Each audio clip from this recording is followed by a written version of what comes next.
ऐसे भी लोग आए हैं जिन्होंने अपने होम कार्डर के अलावा सारे दिए हैं, और जब मैं उनका डैफ देखता हूँ तो मैं कहता हूँ भाई तुम्हें प्रॉब्लम क्या है अपने होम स्टेट से, अपने रीजन से।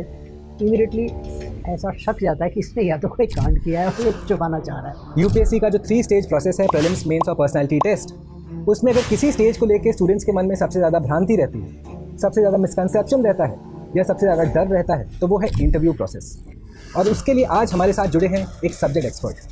ये 1983 में सबसे पहले आईपीएस में सेलेक्ट होते हैं, उसके बाद 1984 में इंडियन एडमिनिस्ट्रेटिव सर्विसेज में आते हैं, एडमिट कैडर में ये अपना सेवा प्रदान करते हैं। बहुत सारे स्टूडेंट्स ऐसे आते हैं जो कि रूरल बैकग्राउंड से हैं। अब अंग्रेज़ी की ऐसी कोई बात ही नहीं है। इंटरव्यू में भी जब मैं मॉक इंटरव्यू लेता हूँ, लोगों से कहता हूँ देखिए द पर्पज़ ऑफ दिस, इसका प्रयोजन सिर्फ ये है, देखिए जो अंग्रेज़ छोड़ के गए थे हमारे लिए सिस्टम, उसमें एक अच्छाई थी, उसमें एक सामयिकता थी। इन द नॉर्थ ईस्ट, मैं अरुणाचल में बहुत काम किया हूँ, तो वहाँ तो ये प्रथा थी कि जो डीसी अगर ट्रांसफ़र हुआ है तो एक कैंडिडेट किन पैरामीटर्स पे अपना कैडर प्रेफरेंस डिसाइड करे। It was very heart warming when those candidate से कि सर अपना स्टेट बहुत देख लिया हमने 20-25 साल, लेकिन मैं तो इतने सारे जॉइंट सेक्रेटरी डायरेक्टर लेवल के लोग जो लाए गए, मैं उसके भी हक में हूँ। You should get a certain limited number of people so that you have the freshness of the, you should bring in the culture of private sector efficiencies. At the same time, you should also be able to send public sector, the government sector executives into the field.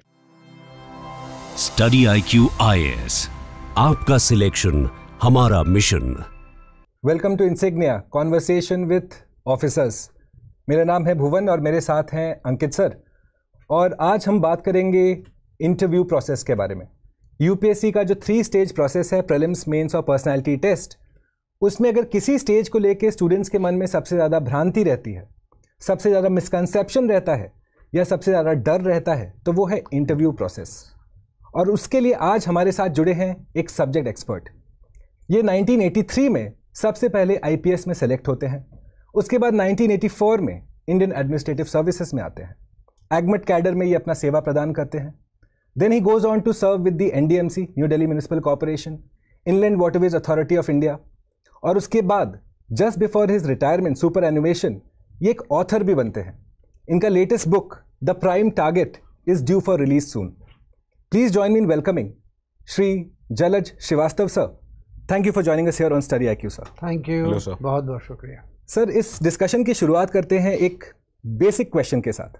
UPSC के process में हम लोग हमेशा students को कहते हैं basics पे ध्यान दीजिए। As an institution our agenda is to get ranks, as a student उसका एजेंडा है कि वो कॉन्सेप्ट का क्लैरिटी रखे।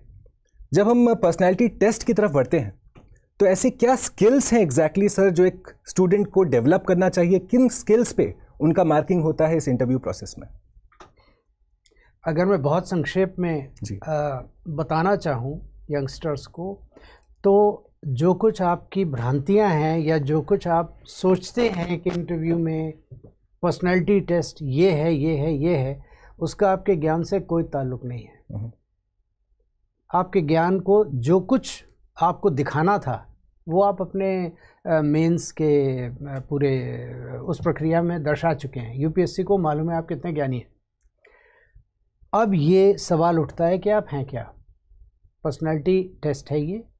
एक वक्त था 70s तक ये था कि भाई इस देश की करेंसी, इस देश की ड्रेस क्या है और उस देश की भाषा कौन सी बोली जाती है, कैपिटल क्या है। It used to be a test of general knowledge, and और वही चीज़ पूछी जाती थी कमी बेशी इंटरव्यू में भी। अब ये है कि ये सारा कुछ इतना ज़्यादा मेथोडिकल हो गया है प्रीलिम्स और मेंस में मिलाकर कि उसके बाद कुछ आपने ऐसे भी लिखवा लिया उससे, तो उसकी भाषा पे क्या पकड़ है, उसके थॉट प्रोसेसेस क्या है, उसकी क्या उसकी थिंकिंग कितनी लैटरल जाती है, उसका EQ क्या है, वो सब आप उसको आंक चुके हैं। अब बात ये आती है कि वो दरअसल क्या है। अब जो ये 5-6 लेट मी से रिटायर्ड और ऑलमोस्ट रिटायर्ड और नेवर रिटायर्ड किस्म के ज्ञानी बैठे हुए हैं यूपीएससी के बोर्ड के आपके सामने आपको जज करने के लिए, वो अगर कोई सवाल पूछ रहे हैं तो उसका सबसे पहला तात्पर्य ये होता है कि आपको किसी भी कैंडिडेट को वो एक कंफर्ट जोन में ले आएँ। नर्वस करने का कोई फ़ायदा नहीं है। अगर नर्वस उसको कोई आदमी somebody behaves nastily, कोई कुछ उल्टा सीधा बोलता है या कुछ कंट्रोवर्शियल चीज़ें बोलता है, वो सिर्फ इसलिए कि देखें कि इस चीज़ को हैंडल कितने ठंडे दिमाग से करता है कैंडिडेट। तो उस कैंडिडेट का, sorry to use a slang, एक गूदा पता चल जाता है, उसकी इमोशनल स्ट्रेंथ पता चल जाती है, उसका मेटल पता चल जाता है, उसकी अनफ्लैपेबिलिटी पता चल जाती है। और ऐसे कई लोग हैं जिनमें से कई मेरे साथ भी हैं, मेरे बैचमेट्स भी हैं, मुझे बहुत गर्व है, बड़े उल्टे सीधे सवाल उनसे पूछे गए and they handled it so well and there they are. So पहली चीज़ ये है कि ये ज्ञान की बिल्कुल भी उसकी परख नहीं करता है, ये आपकी पर्सनैलिटी की परख करता है। अगर आपने ज़रा सा भी आर्टिफिशियल बनने की कोशिश की तो ये 5 लोग जो बैठे हैं इनमें करीब 200 साल का तजुर्बा सम्मिलित होता है, ये पकड़ लेते हैं और कंसिस्टेंसी ढूंढते हैं। आपने एक बार कहा कि मैं मुजफ्फरनगर में पैदा हुआ और 4 सेंटेंसेस के बाद वो मुजफ्फरपुर हो गया, तो पकड़ लेंगे। So my point is, be consistent, be exactly what you are and be proud of your self, keep your self confidence and your moral high and that's about it. Sir, mock interviews में पहली चीज़ बताई जाती है कि हमें bulb नहीं करना है, जो आपने भी अभी बताया। पर अब यहाँ बात आती है कि अगर आपने मुझसे एक क्वेश्चन पूछा, मुझे उसका आंसर नहीं आता है, तो आई कैन से नो कि सर नहीं आता मुझे। But the next question is, मैं कितने बार मना कर सकता हूँ? ओके, मैं अपने ही एक बैचमेट का एग्ज़ाम्पल दूंगा, और वो मॉक इंटरव्यू कंडक्ट करते हैं। वो 3-4 एकेडमी से जुड़े हुए हैं। वो 22 साल की उम्र में IAS में आ गए थे फर्स्ट शॉट में, और उन्होंने रेगुलर क्लासरूम से BA नहीं किया है। 22 सवाल उनसे पूछे गए थे, जिसमें से पहले मेरे ख्याल एक क्रम में उन्होंने 10 को कहा मुझे sorry sir I don't know, sorry sir I don't know. तो अगला आदमी थक जाएगा। मगर सच तो ये है कि आपको नहीं आता, नहीं आता तो बिल्कुल कह दीजिए नहीं आता है। और उसके बाद ये आता है कि भाई ठीक है, आता था सर, पढ़ा था, भूल गया। इसके कई वेरिएंट्स हैं, वो आपकी मौलिकता पर है। अगली बात ये है कि अगर आपको हल्का फुल्का आता है तो उसका तरीका यह है कि सर मैंने इसको पढ़ा है, I am not sure, with your permission can I take a guess. उसमें आपने एक तरह से फील्डिंग कर ली। अगर नहीं आता तो आप पहले ही माफ़ी मांग चुके हैं, और आता है तो भाई हो गया, आपका एक सही हो गया। तो ट्रिकी सिचुएशन से निकलने के but you should always be candid about the fact that you're not absolutely sure about the answer. If you're making an educated guess, it adds to your aura, so to say, before the interview board. So with that, I have a question for you. Please. We had many students who sent us questions. एक सवाल जो काफ़ी common था काफ़ी students का, आपने जैसे mention किया आपके batchmate, he was not from a so called premier institution, पर आज आप देखेंगे कि देश के जितने भी टॉप ब्यूरोक्रेट्स हैं, they are either from the premier institutions of say IITs या दिल्ली यूनिवर्सिटी के बड़े कॉलेजेस से हैं, Saint Stephen's for example, AIIMS से हैं फॉर एग्जांपल, सेंट स्टीफेंस से हैं। So is there a bias that the UPSC panel has for candidates coming from these institutions, या क्या एक पॉसिबल है कि एक डिस्टेंस लर्निंग से कोई स्टूडेंट अपना ग्रेजुएशन कंप्लीट करके रियलिस्टिकली IAS के लिए सोच सकता है? देखिए, ज़माना बहुत बदल रहा है पिछले 20 सालों में, और जो KBC देखते हैं वो तो ज़्यादा पिछले 1 साल से देख ही रहे होंगे, 2-4 साल से जी। मैं नहीं समझता कि अब कोई भी बायस है। और let me put it this way, there is a reverse bias, there is an aggressive affirmative action in the minds of everybody कि जो इतने एस्पिरेशनल लेवल से आ रहे हैं वो बेहतर काम करेंगे। इस उम्मीद के साथ इन लोगों को थोड़ा बढ़ावा दिया जाता है। And again, since I am an avid, retirement के बाद ख़ास तौर से, but otherwise I am an avid movie and OTT fan, 12th fail is a real story. Why do we forget this? एक वक्त था जब पुराने वाले सिस्टम में, पुराने से पुराने pre-70s वाले सिस्टम में, कि IFS में आने के लिए a person had to score a minimum number of marks in the interview, और उसको शायद अंग्रेज़ी की इतनी नॉलेज होनी चाहिए वगैरह वगैरह, जो भी था। अब वो बायस तो ख़त्म हो चुका है। That public school bias is no more. आपने स्टीफेंस की बात की, ये ठीक है, आप बहुत सारे लोगों को स्टीफेंस से हमारे माननीय एक्सटर्नल अफेयर्स मिनिस्टर साहब हैं, बहुत सारे लोग हैं, शशि थरूर जी हैं, they are luminaries from the college, but it's not just the Stephens Hindu और IT कॉलेज etc. combines. इन लोगों ने अपने वक्त में एक स्टैंडर्ड ऑफ एजुकेशन कहूँ या एक स्टैंडर्ड ऑफ लर्निंग जी मापदंड एक बनाया था. एकदम से during the new system during the 80s, it became oriented towards the IITs, IIMs and MBBS, and now you see a lot of engineers are coming to the services. तो इसका primary institution से कोई ताल्लुक नहीं है. IIT कोई pre qualification नहीं है जी, MBBS भी नहीं है. इसकी एक वजह है जो शायद ठीक से समझी नहीं जाती है. मैं कोशिश करूँगा, जो मैंने थोड़ा बहुत मेरा अनुभव रहा है. दरअसल IITs में या बेहतर इंजीनियरिंग इंस्टीट्यूशंस में या MBBS की तैयारी करने वालों को हर हफ्ते तो टेस्ट पे लगा दिया जाता है. हफ्ते में 3 एग्ज़ाम्स, टेस्ट, यूनिट टेस्ट, ये वो होते. उनको इतनी ज़्यादा मेहनत करने की आदत हो जाती है कि आप एक एवरेज इंजीनियरिंग स्टूडेंट को कहिए कि बेटा ये 2 महीने हैं, एक साइकोलॉजी है और एक हिस्ट्री है, ये दोनों सब्जेक्ट मास्टर कर ले. वो कर सकता है, आराम से कर सकता है. उनको हार्डवर्क की आदत है. They are less defocused compare to an ordinary college going humanity student और साइंस स्टूडेंट, जो कि अपने खेल खाल में सब थोड़ा वक्त उन्हें इधर उधर बिताना भी आता है. लेकिन फोकस जो कि इंजीनियरिंग और मेडिकल स्टूडेंट्स में फॉर एग्जांपल होता है, प्रोफेशनल स्टूडेंट्स में होता है, वो आम स्टूडेंट्स में नहीं होता. और इसलिए इनकी तादाद इतनी ज़्यादा है. सिर्फ इसलिए नहीं कि इनके मार्क्स ज़्यादा स्कोरिंग है, because as you know there is a certain there is a process of rationalising the marks also. So you can not simply say कि उस तरफ बायस है.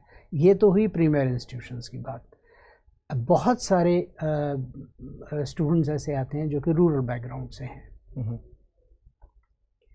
अब अंग्रेज़ी की ऐसी कोई बात ही नहीं है. इंटरव्यू में भी जब मैं मॉक इंटरव्यूज़ लेता हूँ, लोगों से कहता हूँ देखिए द पर्पज़ ऑफ दिस, इसका प्रयोजन सिर्फ ये है कि आप कंफर्टेबल होने चाहिए. इसलिए पहला सवाल क्या होता है, आपका नाम, आप कहाँ से आते हैं, बुलंदशहर से आते हैं, तिरुनेलवेली से आते, जो भी है, आपके होम टाउन से, आपके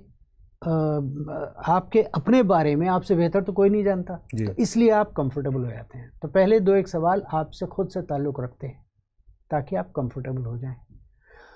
उसके बाद मैं कोई सवाल पूछता हूँ, आप कहते हैं नहीं आता. सवाल फ्लिप करता हूँ, वो वाला नहीं आता, नहीं आता, नहीं आता. 4-5 सवाल के बाद कोई तो सवाल होगा जिस पे आपको थोड़ा बहुत आता है, उस पर आप बोलना शुरू कीजिए. मेरा पर्पज़ ये नहीं होता है कि देखूँ, ये क्विज़ क्वेश्चन नहीं है. आपको कोई 5 लाख नहीं मिल रहे हैं. ये इस चीज़ का है कि क्या आप can you hold your own in an argument, can you be consistent, honest in an argument, do you have original thinking, have you evaluated the pros and cons, do you have the ability to think aloud, all the various streams of thoughts, are you able to assimilate them, are you able to distinguish them. ये होता है एक अच्छे सवाल जवाब का. वहाँ पर इंटरव्यू में ये चीज़ देखी जाती है. Please if I may interject sir, you said everything about intellect, कि आप प्रीमियर इंस्टीट्यूशन से या नॉट सो प्रीमियर इंस्टीट्यूशन से हैं, if you have a good intellect you are fit to be in a civil service. But then एक personality में intellect के आगे कम्युनिकेशन और आर्टिकुलेशन भी आता है, जो for any reason, an number of reasons, Indian education system में उतना कल्टिवेट नहीं हो पाता है. तो इसको किसी जो एक स्टूडेंट है या एक एस्पिरेंट है जो इस सेक्शन में डिसएडवांटेज है, तो उसको आप लोग कैसे परसीव करते हैं और कैसे फिल्टर करके आप सेलेक्ट करते हैं या नहीं करते हैं? सबसे पहले माफ़ कीजिएगा, मैं थोड़ा सा डिरेल हो गया. मैं भाषा पे आ रहा था. किसी ने लिखा हो कि वहाँ English chosen medium of interview, उसको, और वो पूछता है कि सॉरी सर मैं लड़खड़ा रहा हूँ, ज़रा सी पैदल है.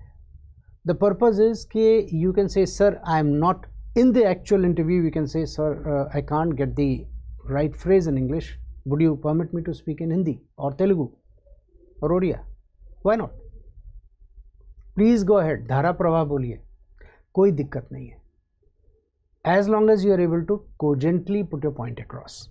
एक तो ये हो गया। दूसरा, अगर उसमें किसी भी कैंडिडेट में एक सेंस ऑफ नर्वसनेस है या रिटेसेंस है या कोई भी वजह है जिसके कारण वो खुल के नहीं बोल पा रहा है, माफ़ कीजिएगा, मैं बिल्कुल ऑनेस्टली बोल रहा हूँ, फर्स्ट ईयर में आईपीएस में आया, इसलिए इंटरव्यू में मेरे थोड़े कम मार्क्स थे, इसलिए रह गया थोड़ा आईएएस में आने से।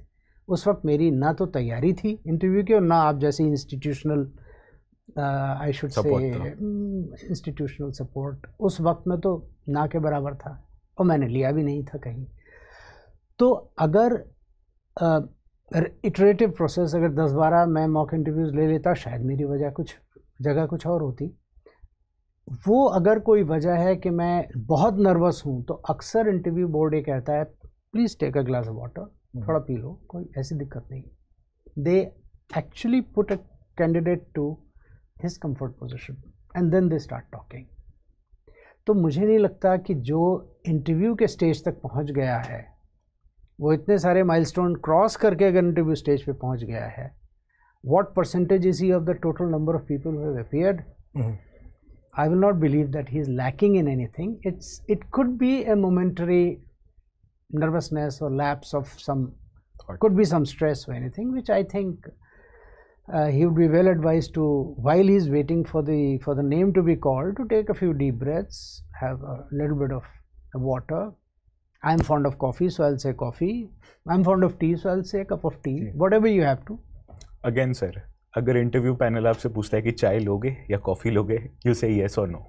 वैसे पूछते नहीं है, लेकिन अगर कोई इतना वाकई इतना लखनवी हो रहा है तो बिल्कुल कहिए sir, that would be extremely kind of you.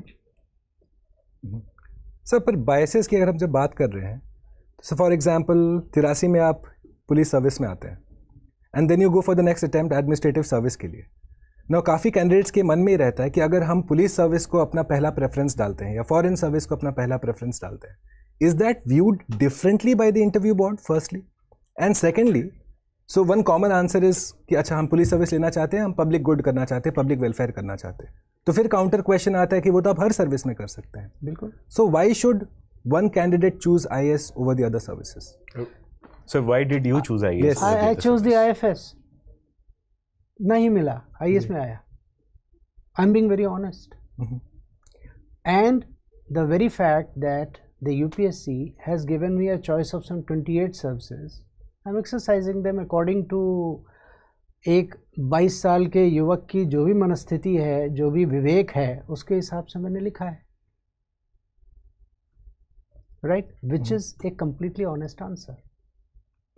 मुझे अगर IPS नहीं मिलेगा या मुझे IRS में चाहता हूँ और मुझे ऑडिट्स एंड अकाउंट्स मिलेगा, जो भी है, if I am asked to give a certain level of choices ABC and my position is not good enough to get those, then I will take whatever is there and serve the country in the way I can. That I think should be a positive way of looking at it.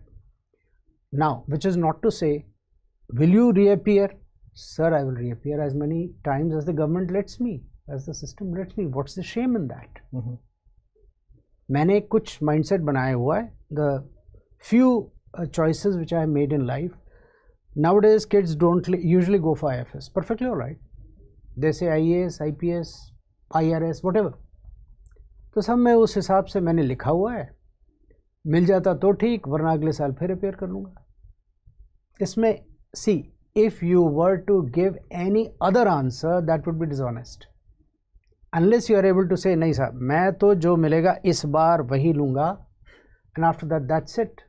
हमारा एक batchmate 83 batch में, he got an excellent position, but his first choice was IPS, his first love was IPS. Why not? Okay. So one more question that comes out from this topic itself, कि क्या UPSC का महिला candidates की तरफ एक बायस है? For example, women candidates are exempted from firstly paying the fees in the spirit of positive affirmation.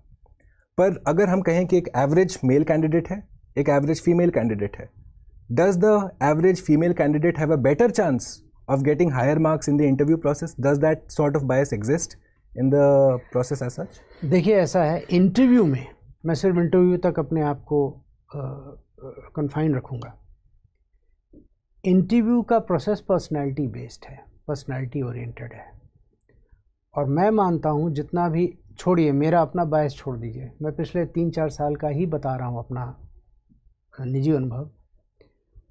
The girl candidates have a far better speed of thought, उनका IQ तो बेहतर होता ही होता है।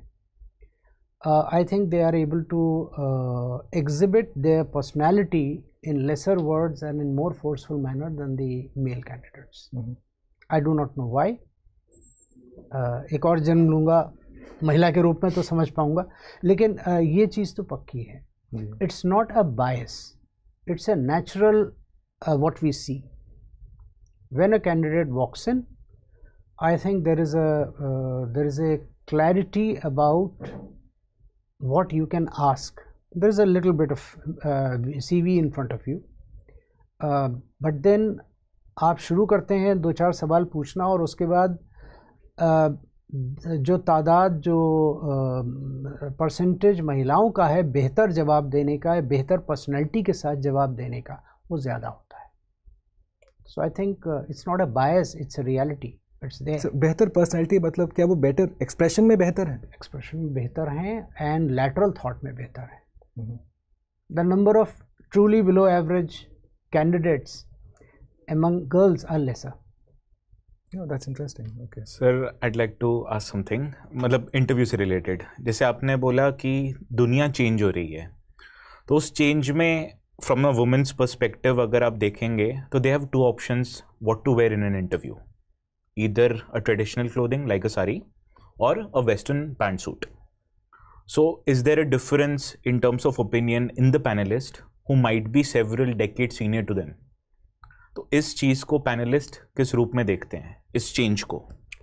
See, western wear is a little more acceptable in corporate circles because it's a little more non-nonsense. It's a more functional dress, perfectly all right. Sari or salwar suit or a churidar suit is equally elegant, if not more elegant, perfectly all right. लेकिन एक ये समझिए कि आप एक भावी DM को या एक भावी सचिव को आप वहाँ बैठा देख रहे हैं, तो थोड़ा भारतीयता का अगर पुट होता है तो वो बेहतर होता है। और अगर एक महिला कैंडिडेट इंडियन ड्रेस को बहुत अच्छे से कैरी कर रही है ग्रेसफुली, तो उससे कुछ तो फ़र्क पड़ता है। You are able to immediately see कि okay, she is not just a person who stepping out of a pair of jeans और something, and it's not an extension of her college life, you know, that a person who is able to carry her self with that level of expectation. एक महिला DM से या महिला SP से कहीं ज़्यादा होते हैं, ऑब्वियसली। वही चीज़ आप ये देख लीजिए। So if she is not able to handle it at the interview board stage and takes that casually, see everybody is suppose to dress soberly. मैं अपने वक्त का जानता हूँ, 1983 में जिन्होंने अपीयर किया 84 में आए, उनमें से एक साहब ऐसे थे जो उस वक्त बोला गया था suit tie any number of candidates I have seen black suit black tie. तो मैं उनसे एक्चुअली पूछता हूँ कि are you going to a funeral और are you going to 30 Hazari? क्या, किस लिए ब्लैक सुबह सुबह क्यों पहन के? Are you your self? Be your self. The first dictum of the interview board is be your self. So if you are wearing a nice grey coloured, blue coloured, beige coloured something, why not? And one batchmate actually, क्योंकि उसका, मेरा तो फरवरी में interview हुआ था तो naturally ठंड थी भाई, तो हम तो मोटा कोट वोट पहन के गए थे, टाई भी लगा के गए थे। जिसका मई में हो रहा है, why do you expect him to wear a coat and tie? तो मैं तो एक्चुअली कहता हूँ कि भाई एक शर्ट आप अपने साथ ले जाओ और before half an hour earlier go into the washroom, wear that fresh shirt, trousers वो रहें, shoes should be neatly polished, you should present a good picture, right? मैं ये नहीं कहता कि कुर्ता पजामा पहन के जाइए, थोड़ा कैजुअल दिखता है। Now that is, अगर आप usually pant and shirt and nice belt and well groomed hair से जा रहे हैं, good enough, you don't need a tie and suit. Clean shaved? So grooming se, stubble is something which personally I am against. Wear a beard, wear a mustache if you want to, or be clean shaven, but make up your mind. Because these days अब आप देखेंगे beard में भी ज़्यादा socially acceptable है. Politicians हो, sports persons हो, everybody has a beard. So it should be well kept. मैं एक पता नहीं कौन सी वेब सीरीज देख रहा था जिसमें मैथोलॉजिकल कैरेक्टर्स भी थे और उसमें मुख्तलिफ़ किस्म के लोग थे, वो ठीक है. अब आपने किसी कैरेक्टर को 600 साल पुराना या 2000 साल पुराना कोई शख्स है, उसको आपने स्टबल के साथ दिखा दिया, तो आप क्या सोच रहे हो? Do you really think it's possible? Will I take that character seriously? Sir एक और चीज़, जैसे उसी पे क्वेश्चन पे कि दुनिया चेंज हो रही है, तो आपके समय में भी ये पॉसिबिलिटी नहीं थी कि आप सर्विस में जाएंगे और मे बी आप अपना वर्क जो है आप डेली लाइफ में कर रहे हैं एज अ सिविल सर्वेंट, आप उसको सोशल मीडिया पे डालेंगे. पर अब ये एक पर्सनल अकाउंट से एक सिविल सर्वेंट अपने काम को पब्लिसाइज कर रहा है, तो अब वाइडर ऑडियंस उसको ये लगता है कि ये या तो अपना काम पब्लिसाइज कर रहा है या तो अपने आप को पब्लिसाइज कर रहा है. तो इस चीज़ को सर कैसे? आपका बहुत वाजिब सवाल है. देखिए, जो अंग्रेज़ छोड़ के गए थे हमारे लिए सिस्टम, उसमें एक अच्छाई थी, उसमें एक सामयिकता थी. इन द नॉर्थ ईस्ट, मैं अरुणाचल में बहुत काम किया हूँ, तो वहाँ तो ये प्रथा थी कि जो डीसी अगर ट्रांसफ़र हुआ है तो अगला डीसी 2-3 महीने तक अपना फर्नीचर चेंज नहीं करेगा. The fresh person, the person who walks into a room should not know the difference between one gora and another gora. That was the thing. There was a facelessness about it. और उसमें असली वजह ये थी कि कोई गोरा अगर कोई उल्टे सीधे कांड करता था तो उसे चुपचाप शिप ऑफ कर दिया जाता था और दूसरे को रिप्लेस कर. they didn't want to publicize all this. तुम्हारे ऊपर ये केस चलाएंगे, तुम्हें सस्पेंड, वो कुछ नहीं, उठा के back to they had to keep the dignity of the office. So there was a facelessness because the rule of law was extremely strong and it was very set. उसमें डिविएंसेस बहुत कम थे. 1960s, 70s, 80s आते आते इतना ज़्यादा person oriented, इतना ज़्यादा ज़माना बदलने लगा, इतने सारे चेंजेस आने लगे कि एक आदमी अगर सही जगह पहुंच गया, he can make a lot of changes.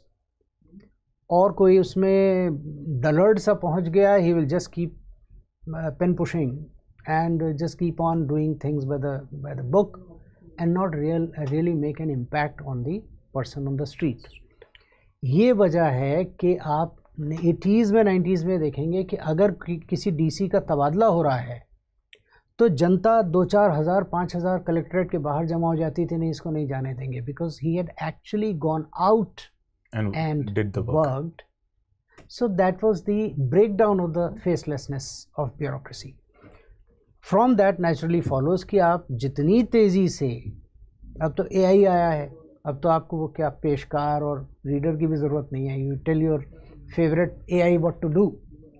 So thing is, इस माहौल में अगर वो ये बताता है कम वक्त में कि मैंने ये सब कुछ कर लिया है या ये सारी योजनाएं आपको उपलब्ध हैं, इनका इस तरह से लीजिए, फ़ायदा लीजिए, जो भी है, तो ये एक अच्छी चीज़ है.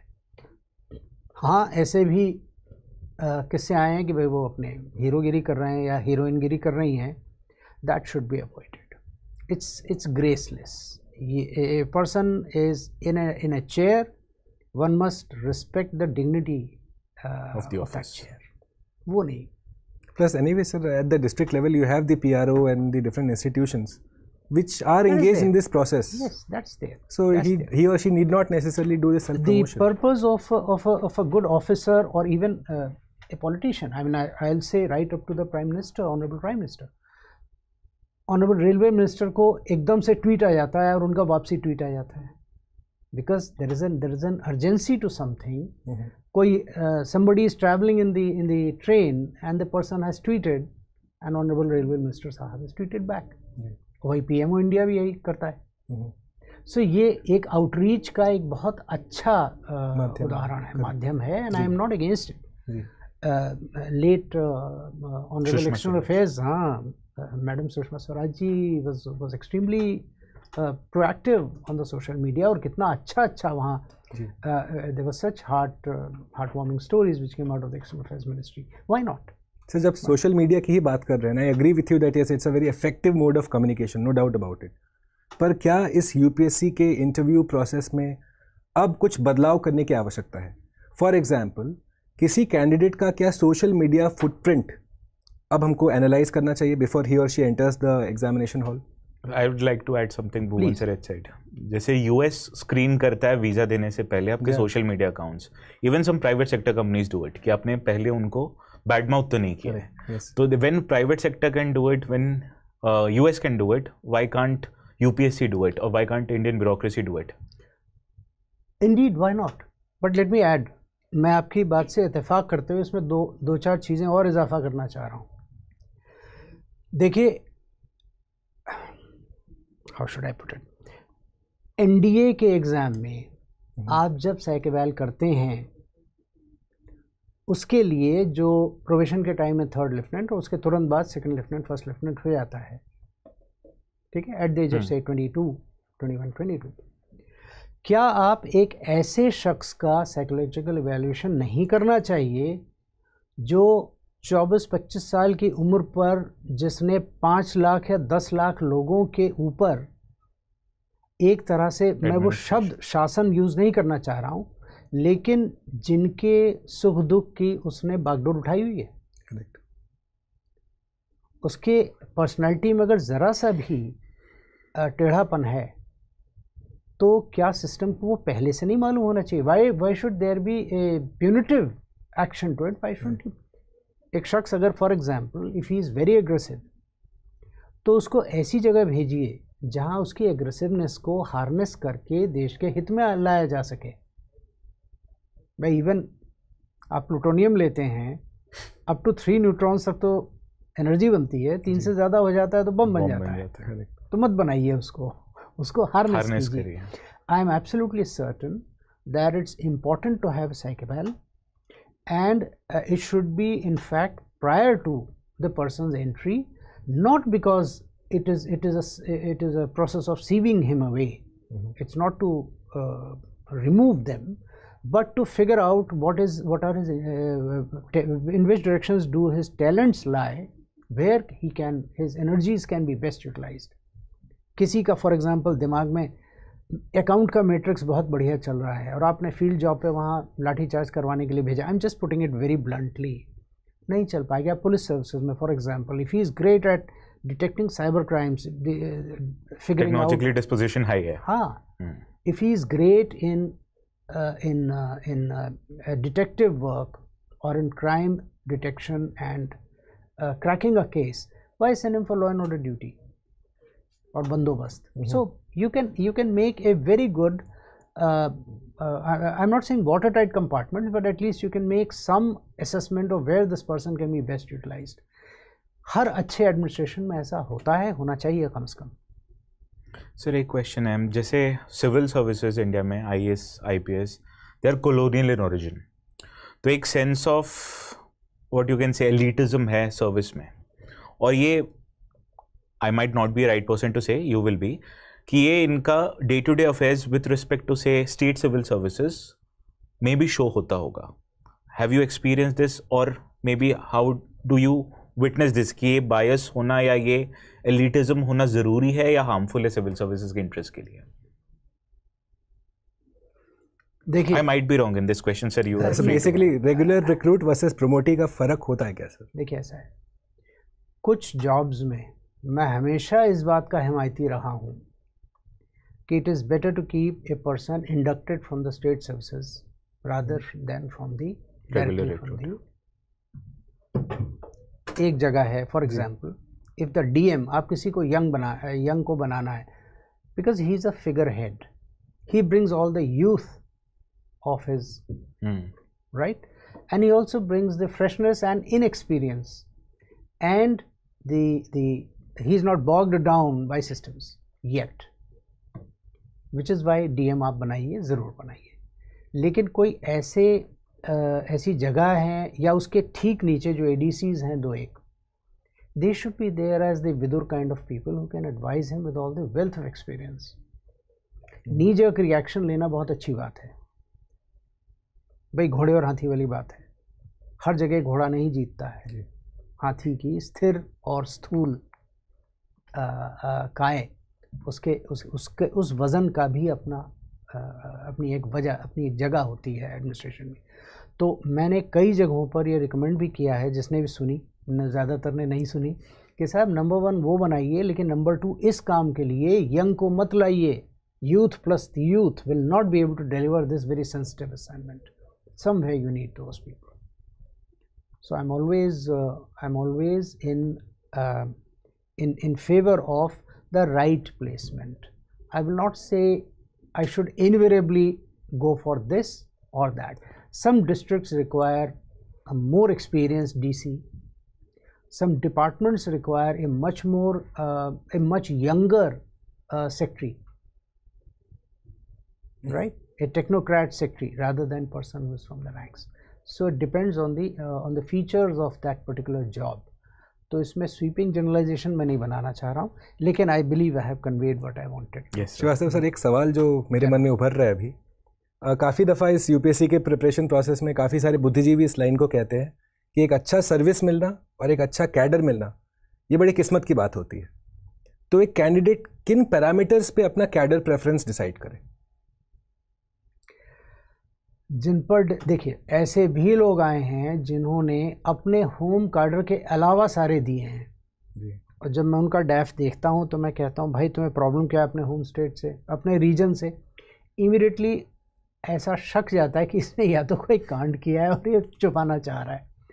And it was very heart warming when those candidate से कि सर अपना स्टेट बहुत देख लिया हमने, 20-25 साल देख लिया, अब बाहर सेवा करना है। मुझे बड़ा अच्छा लगता है, अपने रीजन से ही निकलना चाहते हैं।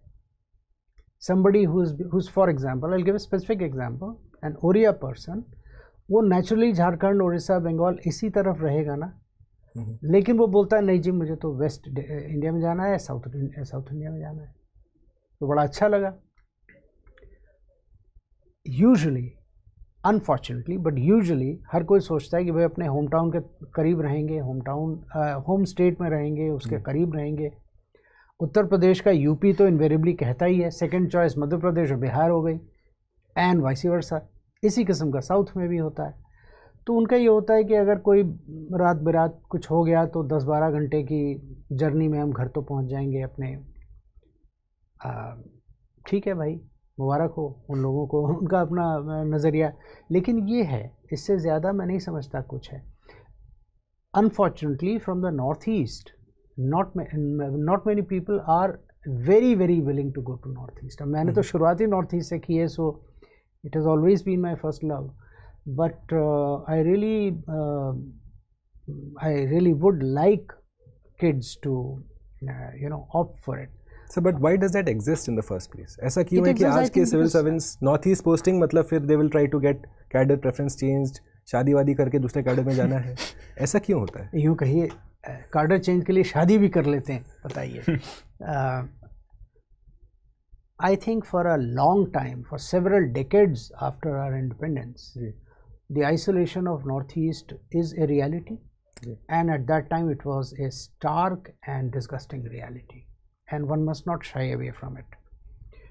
द मोर मैंने तो खैर 85 से 91 तक सर्व किया है, और उसके बाद FCI में जब था तो वापस गया हूँ। बड़ा घुमा घामा है, काफ़ी घुमा घामा है।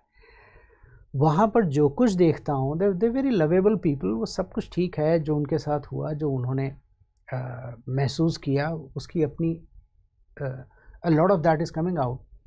But I think the last few years it is becoming more of an extension,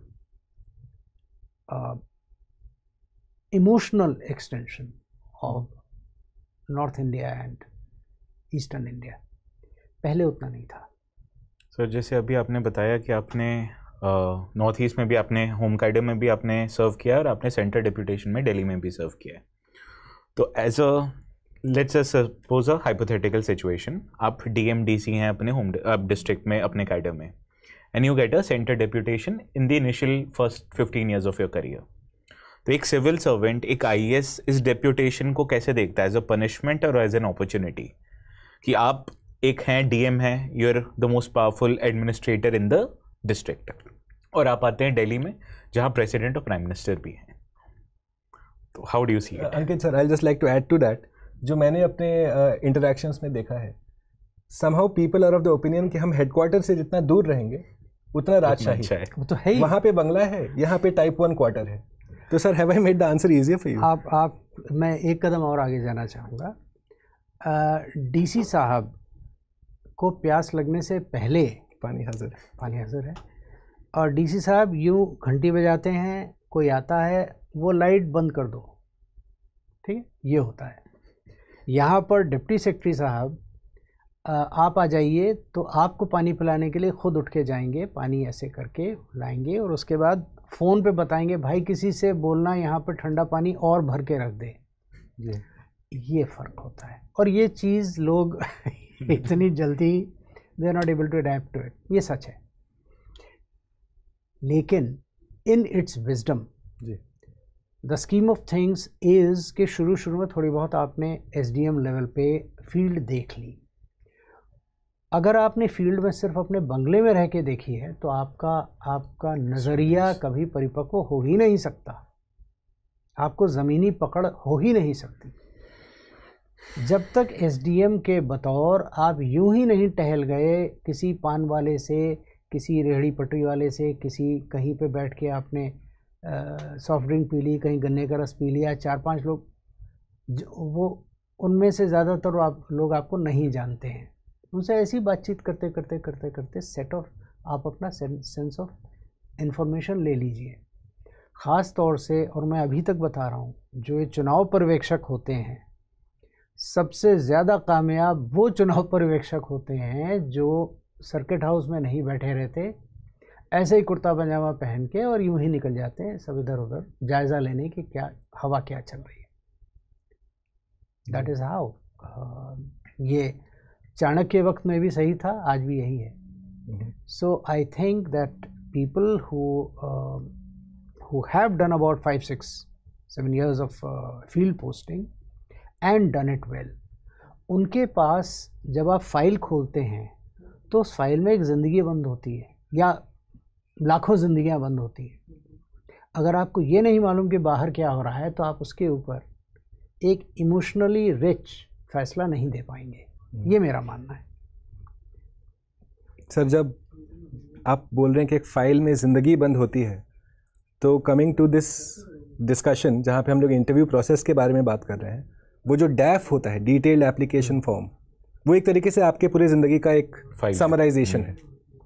और उसमें एक प्रश्न उभर के आता है कि हमारे स्टूडेंट्स को कितने हॉबीज़ लिखने चाहिए। ये बहुत कॉमनली आस्क्ड क्वेश्चन होता है सर। नाउ अनफॉर्चुनेटली जो हमने देखा है कि students are unable to figure out the difference between what has been a hobby and what has been a one-time activity during their college days or school days. Absolutely. So are there any recommended list of hobbies जो आप actually में develop कर सकते हो say after your examination process has actually begun? बिल्कुल। देखिए, सबसे पहले कैंडिडेट्स को ये जानना चाहिए कि ये टिंडर नहीं है जी, ठीक है, ये मैट्रिमोनियल का फॉर्म नहीं है, ये यूपीएससी का है। यहाँ आप जितने ज़्यादा गड्ढे खोदेंगे उतना ज़्यादा उनमें गिरेंगे। माइंडलेस वॉकिंग, माइंडफुल थिंकिंग, ये सब मत लिखो भाई, हमें प्लीज़। yes. हॉबीज़ वो चीज़ है। Walking is not a hobby. वो खाने के बाद वैसे भी करनी चाहिए और सुबह सुबह वैसे भी करनी चाहिए, इट्स नॉट अ हॉबी। जी। Singing while walking is a hobby, ठीक है, करो। आपने अगर सिर्फ संक्षेप में लिख दिया रीडिंग एंड राइटिंग, अब कोई लिख रहा है रीडिंग काफका, मैं सबसे पहले कहूँगा यार ये आदमी कहाँ से आ गया। ये मतलब 25 साल 28 साल की उम्र में जी, जो काफका को अपना केंद्र बिंदु बना के अपनी पढ़ाई का चल रहा है, उससे मैं क्या उम्मीद करूँ। मुझे ज़िंदगी, खिलती हुई ज़िंदगी की उम्मीद करनी चाहिए कैंडिडेट से। So don't write, the interview board is not going to be impressed by all these specifics. अगर आप लिख दे reading and writing and singing, embroidery, sweater बुनता हूँ मैं, परफेक्टली ऑल राइट, मुझे स्वेटर बुनना पसंद है। मैं ये पूछ सकता हूँ कितने किस्म के ऊन होते हैं, कहाँ की भेड़ का कहाँ है, ऑस्ट्रेलिया में कहाँ होता है, इजिप्ट के जो भी है यार, स्कॉट जो भी पूछ सकता हूँ। ये सारे आपका डैफ इसलिए नहीं होता है कि आपको उसके ऊपर आंका जाए जी। आपका डैफ इसलिए होता है कि 10-12 सवाल इंटरव्यू बोर्ड को मिल जाए पूछने को, एक सर्टेन अमाउंट ऑफ प्रेडिक्टेबिलिटी आ जाए इंटरव्यू प्रोसेस में। जी, you have a fair sense of idea ये कैसा है, कुछ तो सवाल फंसेंगे। अगर आप अपनी हॉबीज़ को इस प्रकार से लिखेंगे जो बड़ी जेन्युइन सी दिखें जी, कि मुझे हल्का फुल्का म्यूज़िक पसंद है, सुगम संगीत पसंद है, तो आप 4-5 सवाल तो इसी में आ गए ना जी। आप उस पर ऑनेस्टली प्रैक्टिस कीजिए। अगर आपने बड़ा गूढ़ सा ये मैं उसकी जिड्डू कृष्णमूर्ति की फिलॉसफी पढ़ता हूँ और ये पढ़ता हूँ और ओशो पढ़ता हूँ, तो या तो either you be a bloody master at it, क्योंकि कोई ना कोई 5 में ऐसा बैठा होगा जो आपसे ज़्यादा पढ़ चुका है। You don't think you are the smartest man in the room just because you have filled up a very impressive DAF. As I said, it is not an application form for shaadi.com. Please don't do this. कोई इससे प्रभावित नहीं होने वाला है। देखिए, किसी भी इंटरव्यू बोर्ड के सामने आज का अखबार है, पिछले एक हफ्ते की खबरें हैं, इन जनरल 10-12 वैचारिक सैद्धांतिक किस्म के सवाल हैं और आपका डैफ है, तो 2-2, 3-3, 5-5 सवाल उनसे आ गए। बाकी आपके डैफ में ही अच्छा तो आप बरेली के हैं, बरेली में ये चीज़ क्यों होती है, वो चीज़ क्यों होती है, वो सब सिर्फ इसलिए पूछा जा रहा है क्योंकि आप बताने की स्थिति में नहीं है, तो कौन होगा भाई जी। तो आपके अगर बिल्कुल आप अगर एक अच्छे टैक्टिकल कैंडिडेट हैं तो आप वो चीज़ें लिखेंगे जिन पे आसानी से तैयारी कर सकते हैं और जिन पे सहजता से आप जवाब दे सकते हैं। तो इसलिए ऐसी हॉबीज़ प्लीज़ मत लिखिए कि 2 सवालों में आप खुल जाएं। सर एक और सवाल किसी ने फॉर एग्जांपल लिखा है, मैं स्पेसिफिकली लिख रहा हूँ, रीडिंग काफका ने 50 किताबें नहीं तो साहब 30 तो लिखी हैं। उस शख्स ने 3 नहीं पढ़ी थी, एक पूरी पढ़ी थी, दूसरी सर मैं आजकल पढ़ रहा हूँ। फंस गए ना जी, खुल गई ना कलई, क्या फ़ायदा। सर मतलब जो भी लिखें आप जस्टिफाई कर पाए, एटलीस्ट जस्टिफाई कर पाए, ये माने कि ये हॉबी तब होती है जब आपने you know the 10,000 hour rule. जी, अगर आपने 10,000 घंटे साइकिल चलाई है तो आप कहिए हाँ जी साइकिलिंग इज माय हॉबी। जी, सांस लेना ये तो कोई हॉबी नहीं, बेसिक रिक्वायरमेंट है वो तो। अब मैं सुबह ब्रश करता हूँ। I just ask one question sir, काफ़ी दफ़ा स्टूडेंट्स को, और ये यूट्यूब का आई थिंक मेरे ख्याल से गलती है कि स्टूडेंट्स को लगता है स्ट्रेस इंटरव्यूज़ होते हैं यूपीएससी के प्रोसेस में, विच नो डाउट होते होंगे, आई एम नॉट डिनाइंग दैट, पर मान लीजिए कि आपका स्ट्रेस इंटरव्यू हो रहा है, you realize you are being put under pressure.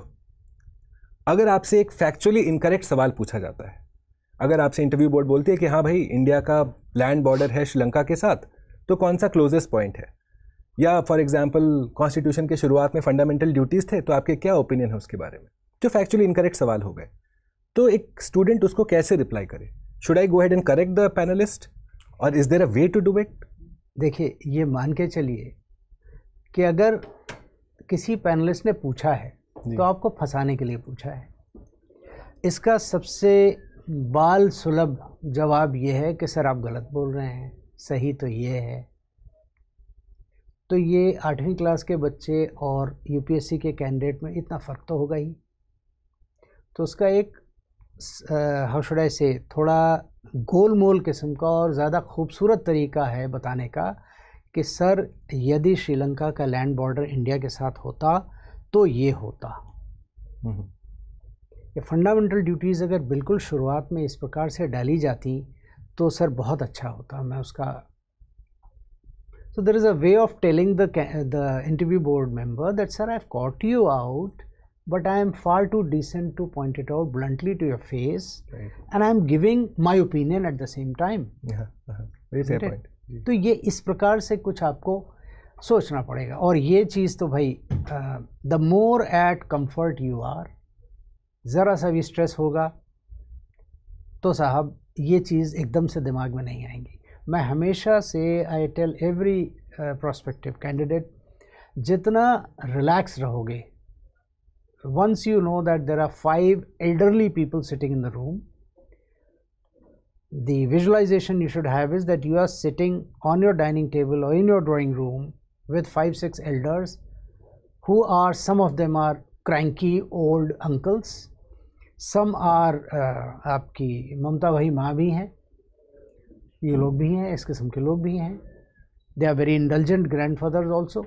They are shooting questions at you and short of sipping your tea very nonchalantly, but you are very decently, you are answering each one of them and you are addressing each one of them. One person asks the question, but you are answering the entire board. So when you are answering, you don't just keep looking at the person who has asked the question in the eye. You have to keep an even eye contact with everyone. So आप सबको address कर रहे हैं, आप सबको जवाब दे रहे हैं, और आप जितना ज़्यादा इंटरव्यू की प्रक्रिया को एंजॉय करेंगे, इंटरव्यू वाला भी एंजॉय करेगा.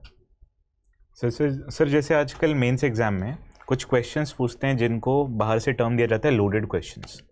जैसे एक ओवरग्राउंड वर्कर्स पे पूछा गया था कुछ साल पहले, इस साल पूछा गया है नॉन गवर्नमेंट या एंटी गवर्नमेंट ऑर्गेनाइजेशंस. तो अगर ये क्वेश्चंस इंटरव्यू में पूछे जाएं तो कैसे डील करना चाहिए? Okay, let me give you a very different kind of पिछले कुछ महीनों में यूएस और इंडिया के संबंध क्या से क्या हो गए, कनाडा के संबंध क्या थे, क्या हो गए, फिर क्या हो गए, again on the mend. China के साथ आपके संबंध क्या से. तो अगर आप ज़िंदगी भर यूएसए, कनाडा या चाइना को अपना दोस्त मानते रहेंगे या दुश्मन मानते रहेंगे तो नहीं चलेगा. यू शुड बी क्लियर कि इंडिया सिर्फ इंडिया का दोस्त है, चाइना सिर्फ चाइना का दोस्त है, यूएसए सिर्फ यूएसए का दोस्त है. I doubt that, but anyway let's assume that the respective leaders are the countries best bets and it's their system. All of life is shifting sands, everything is dynamic. तो आपको कभी भी एक चीज़ पे ये मान के नहीं चलना चाहिए कि इसका मैंने जो सोच लिया यही सत्य है, यही ब्रह्म वाक्य है, उसके अलावा कुछ नहीं हो सकता. So keep your interpretation but keep the flexibility that tomorrow you may not be right or you may be having an opinion based on inadequate knowledge. Therefore, I always suggest to my candidates, loaded questions में हमेशा यूँ शुरू कीजिए, Sir, to the extent I have read, to the best of my knowledge, to the extent of my understanding, ऐसे preface करके फिर कहिए ऐसे ऐसे ऐसे हुआ था, ये है. However, I am not in complete facts of the case, especially in matters relating to internal security, diplomacy, armed forces, war, etc. तो इसमें जाहिर है आप हम तीनों मिलकर उतना नहीं जानते हैं जितना कि एक जिसको जानना चाहिए वो जानेगा. सो हम सब लोग हाथी का पाँव, हाथी की पूँछ, हाथी की सूंड पकड़ेंगे. तो इसलिए हमें हमेशा इस तरह से विद ए मॉडेस्टी शुरू करना चाहिए. Sir, to the extent of my understanding from what I have read, ये ऐसा ऐसा है. सर, आप फ्लेक्सिबिलिटी की तरफ हिंट कर रहे हैं and I am reminded of this scene from Yes Minister. उसमें एक हम्फ्री एप्पलबी होते थे सर. बिल्कुल sir. And he would say this permanent executive is permanent, the civil service is eternal. Absolutely. UPSC को क्या अब इस इटर्नल माइंडसेट से निकल के रिफॉर्म्स की तरफ जाने की आवश्यकता है? Because clearly sir we have agreed upon one thing कि इनका सिलेक्शन प्रोसेस तो फेयर एंड अनबायस्ड फुल्ली नहीं है. It could be a lot more better. Let me put it this way, it could be a lot better. It may not be the best. It has been unbiased. It has been unbiased. There has been a lot of impartiality and objectivity all along. लेकिन क्या होता है कि जब आप in the blink of an eye technology changes, access to information changes, right? The domain from which the catchment area from which the candidates are coming, they have changed, right? The entire stratum of that society changes from which you are drawing your civil servants, and they are coming with a different mindset. They are coming with a different motivation. Mostly it's an excellent motivation. Some of them have done superb jobs. I'm very proud of the youngsters. So the institution which is gauging them also has to adapt to the changing milieu. And I think mostly they have. As to जो मैं बता रहा था कि there should be a psych eval. There should be a psych eval not to, at the risk of repetition, not to filter out somebody, but to identify and harness the strengths. That is important. वो चीज़ अभी UPSC नहीं कर पा रही है, क्योंकि UPSC ने अभी तक ये किया है, ठीक है मेंस में आपके इतने मार्क्स आए, किस सब्जेक्ट में आए उसको भूल जाइए. It is only a stepping stone, right. That is the आपकी इतनी ऊंचाई है, मेरी इतनी ऊंचाई है, आपकी इतनी ऊंचाई है, यही हुआ ना. और उसके बाद इंटरव्यू ने उसके ऊपर थोड़ा सा वज़न और ला के रख दिया, तो आपकी मतलब कद और बढ़ा दिया, तो आपके इतने आए, मेरे इतने आए, आपके उतने आए. और उस पर आपको ये मिल गया, मुझे वो मिल गया, आपको ये कार्टन मिल गया, मुझे वो मिल गया. That is a little inadequate. That's quite inadequate. And so very briefly, but what about lateral entry then? Is that one reform you would support as a former IAS officer? Personally, I am in support of lateral entry as well as any other kind of a thing where you are able to import ideas and implement them. मैं इस पर नहीं जा रहा हूँ कि जो recent experiment हुआ वो सही था गलत था, लेकिन पहली दफ़ा तो था, माफ़ कीजिएगा, पहली दफ़ा नहीं था. You have had lateral entries at consultant level. Our Honorable His Excellency the former President Narayanan Sahab was a lateral entry. Montek Singh Ahluwalia Sahab was a lateral entry. Our late Dr. Raghuram Rajan. उनसे कहीं पहले Manmohan Singh ji. Doctor Singh. That's fine. आप personal talent पे आप किसी को evaluate करके आप लाते हैं, कोई इसमें दिक्कत नहीं है. लेकिन मैं तो इतने सारे जॉइंट सेक्रेटरी डायरेक्टर लेवल के लोग जो लाए गए, मैं उसके भी हक में हूँ कि you should get a certain limited number of people so that you have the freshness of the you should bring in the culture of private sector efficiencies.